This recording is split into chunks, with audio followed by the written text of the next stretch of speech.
निगम की लापरवाही जिसके चलते धार्मिक आस्था के साथ खिलवाड़ हो रहा है। वहीं कान्हा नदी नहीं बल्कि पूरी तरह से नाला बन चुका है। वहीं शुद्धिकरण के नाम पर करोड़ों रुपए का खेल खेला जा रहा है। दरअसल पिछले कुछ दिनों से यह वीडियो काफी वायरल हो रहा है, जिसमें इंदौर की कान्हा नदी का दूषित और गंदा पानी उज्जैन के शिप्रा में मिलते हुए दिख रहा है। इस मामले पर शनिवार को वरिष्ठ अधिवक्ता प्रमोद कुमार द्विवेदी ने कई तथ्यों को रखते हुए निगम के जिम्मेदारों को आड़े हाथों लिया है। द्विवेदी ने एक प्रेस कॉन्फ्रेंस के दौरान बताया कि कबीरखेड़ी में नगर निगम के प्लाट पानी साफ नहीं कर पा रहे हैं और यह प्लाट विगत 2 साल से बंद भी है। वहीं कबीरखेड़ी के गंदे पानी को साफ करने के 2 प्लाट और भी हैं, एक में 78 तो दूसरे में 12 MLD पानी साफ होगा।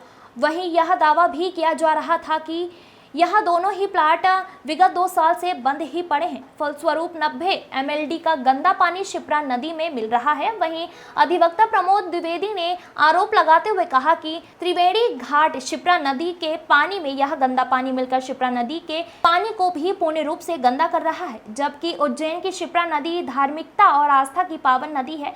यहाँ बाबा महाकाल के दर्शन करने वाले भक्त स्नान कर पूजा पाठ करते हैं। वहीं अधिवक्ता प्रमोद द्विवेदी ने भाजपा सरकार पर गंभीर आरोप लगाते हुए कहा कि इस प्रकार भाजपा सरकार उज्जैन वासियों और भक्तों की आस्था से खिलवाड़ कर रही है। इस मामले पर साधु संत लगातार आंदोलन भी करते रहे हैं, लेकिन सरकार की कान में जू तक नहीं रेंग रही है। वहीं सरकार और नगर निगम भी चुप्पी साध बैठे हुए हैं। साथ ही सरकार को अब तक 612 करोड़ और लगाकर आने वाले सिंहस्थ तक नदी को आचमान योग बनाना है, जिस पर भी अब संशय बना हुआ है। इंदौर से आशीष तिवारी की रिपोर्ट। अभी उज्जैन में है महाकाल की नगरी और ये जो आप देख रहे हैं ये शिप्रा नदी है। आपने कल हमारे प्रोफाइल पे एक वीडियो देखा होगा, मछलियां मरी पड़ी। ये जो आप देख रहे हैं, देखिए इसका कारण क्या है। ये त्रिवेणी संगम है। त्रिवेणी घाट के पास यहाँ पे 3 नदियों का संगम होता है। बहुत ही फेमस जगह है। हो गया, बंद कर दूं इसको। ये है संगम। ये कान और सरस्वती नदी। ये न तो पत्रकार है, एक आम आदमी है जिसने इंदौर की पोल खोली है, शिप्रा नदी की पोल खोली है। 11 साल 1200 करोड़ रुपए खर्च कर दिए गए उसकी शुद्धिकरण के लिए। पर कान्हा नदी कैसी है आप लोगों के सामने है। कबीरखेड़ी में 2 प्लांट डाले गए,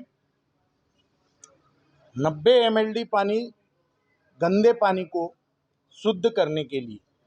परंतु क्या हो रहा है, खुद मध्य प्रदेश का प्रदूषण विभाग इस को नोटिस जारी कर चुका है।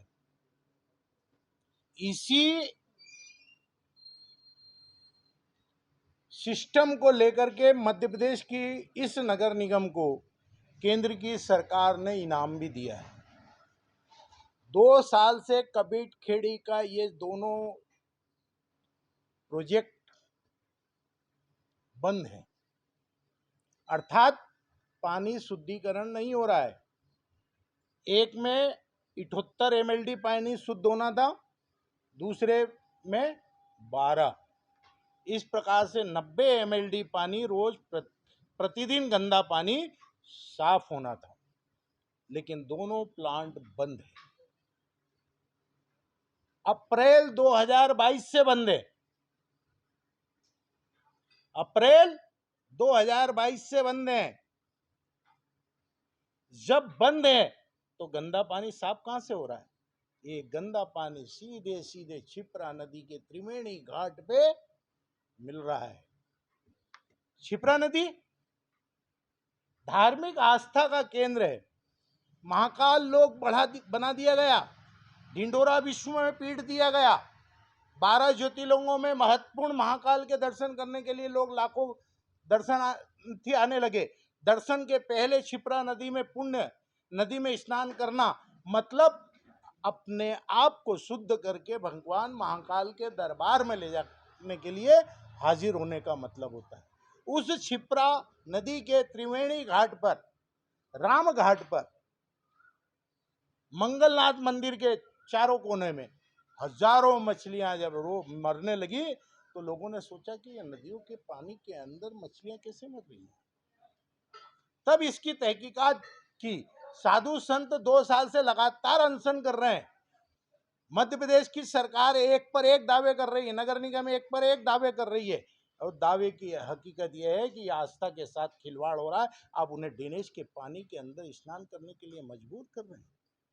उसके बाद वर्तमान में जो इंदौर के सांसद हैं और सांसद पद पर पुनः चुनाव लड़ रहे हैं, शंकर लालवानी ने दावा किया था कि वो गंगा नमामि के नाम पर 612 करोड़ रुपए केंद्र सरकार से लेकर के आए हैं और सिंहस्थ के पहले क्षिप्रा नदी में जो जल है वो आचमन के योग्य बन जाएगा। आचमन के योग्य कैसे बनेगा? इस प्रकार की व्यवस्था से बनेगा। 1100 करोड़ रुपए तो 1200 करोड़ रुपए तो कान्हा नदी के शुद्धिकरण में 11 साल में आपने लगा दिए और कान्हा नदी खुद गवाही दे रही है कि वो नदी नहीं, अब नाला हो गई है। तो क्या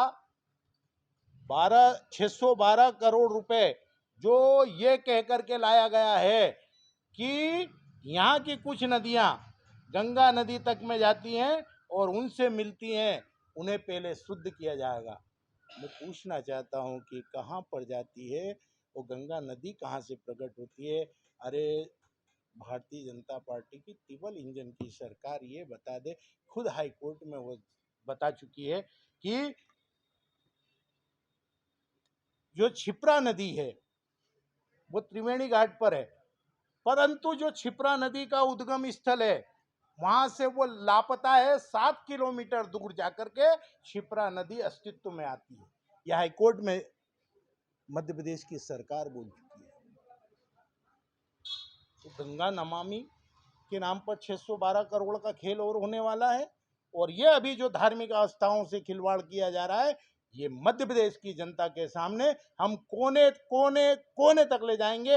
ये तो एक आम आदमी उठा हुआ है, इस आम आदमी ने पूरे प्रदेश को जगा करके रख दिया। मध्य प्रदेश के प्रदूषण बोर्ड ने जो दस्तावेज छिपा के रखे थे उसको कल हमने जगजाहिर कर दिया है। मध्य प्रदेश के इस जागरूक इंदौर जैसे शहर में जहां पर सनातन के नाम पर सारे के सारे भाजपा के उम्मीदवार जीत गए, अब उनके गले में हम कौन सा दुपट्टा बताएं कि कौन सा दुपट्टा डाल रखा है कि जो पवित्र नदी है वो प्रदूषित है।